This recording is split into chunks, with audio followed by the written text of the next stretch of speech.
Assalamualaikum warahmatullahi wabarakatuh.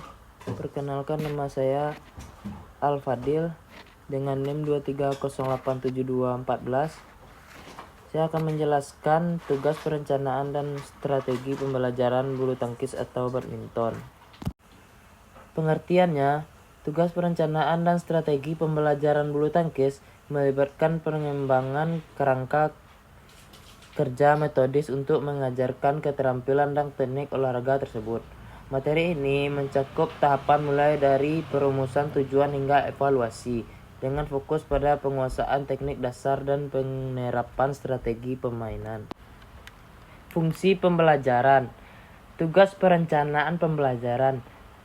Perencanaan pembelajaran bulu tangkis berfungsi sebagai peta jalan bagi pengajar atau guru atau pelatih untuk mencapai tujuan pendidikan jasmani secara efektif. Tugas utamanya meliputi analisis kebutuhan peserta didik, seperti menilai tingkat keterampilan, usia, dan tujuan belajar siswa, atau misalnya untuk kebugaran, kompetisi, atau rekreasi. Berikut tujuan pembelajaran. Perumusan tujuan pembelajaran menetapkan hasil yang spesifik, terukur, dapat dicapai, relevan, dan terikat waktu atau SMART yang harus tercapai siswa. Misalnya mampu melakukan servis forehand pendek dengan benar. Berikut penyusunan materi ajar. Mengorganisir materi secara sistematis, dimulai dari pengenalan sejarah dan peraturan dasar, dilanjutkan ke teknik dasar, dan akhirnya strategi permainan. Berikut pemilihan metode dan model pembelajaran.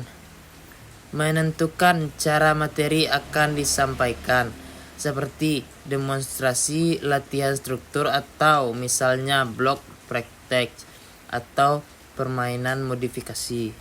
Lanjut perencanaan penilaian atau evaluasi. Menciptakan instrumen untuk mengukur kemajuan siswa, baik dalam bentuk observasi keterampilan motorik, tes tertulis pengetahuan peraturan, atau penilaian kinerja dalam permainan. Persiapan sumber belajar dan sarana. Memastikan tersedianya raket, kok, lapangan, dan media pendukung lainnya. Dan berikut materi dan strategi pembelajaran bulu tangkis, yaitu materi pembelajaran berfokus pada penguasaan keterampilan fundamental. Sementara strategi pembelajarannya adalah cara efektif untuk mentransfer pengetahuan dan keterampilan tersebut. Berikut A. Materi keterampilan dasar. Materi ini adalah pondasi untuk permainan yang lebih kompleks.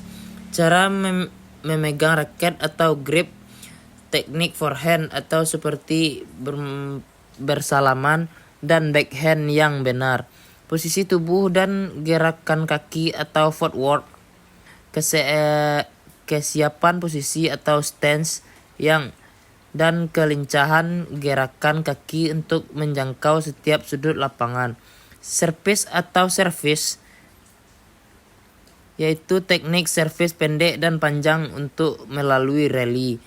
Pukulan dasar atau strokes. Lob atau clear, pukulan tinggi ke belakang lapangan lawan. Drop shot, pukulan tipuan dekat net. Smash, pukulan menyerang yang kuat dan menukik. Netting, yaitu permainan di dekat net dengan penempatan kok yang akurat. Berikut B. Strategi pembelajaran. Strategi ini diterapkan oleh pengajar di lapangan. Strategi inquiry atau penemuan, mendorong siswa untuk menemukan solusi teknik sendiri melalui permainan modifikasi. Strategi demonstrasi dan latihan atau lain-lain, pengajar mendemonstrasikan teknik, lalu siswa berlatih berulang kali untuk membangun memori otot. Strategi permainan terapan. Setelah menguasai teknik dasar, siswa dilatih dalam skenario permainan nyata atau tunggal atau ganda untuk menerapkan teknik. Umpan balik konstruktif, yaitu memberikan koreksi segera setelah siswa melakukan kesalahan, membantu mereka memperbaiki teknik secara real time. Strategi dan teknik permainan atau materi untuk siswa. Strategi adalah rencana besar sebelum pertandingan, sedangkan teknik adalah implementasi di lapangan saat pertandingan berlangsung. Memanfaatkan kelemahan lawan, yaitu mengidentifikasi kelemahan lawan atau misalnya backhand yang lemah dan terus menyerang area tersebut.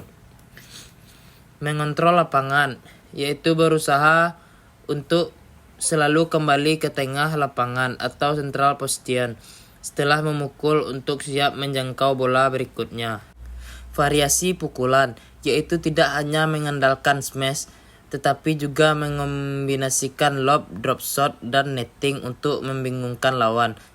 Strategi ganda, yaitu dalam permainan ganda, fokus pada bagian peran atau satu penyerang di depan, satu bertahan di belakang, atau formasi berdampingan.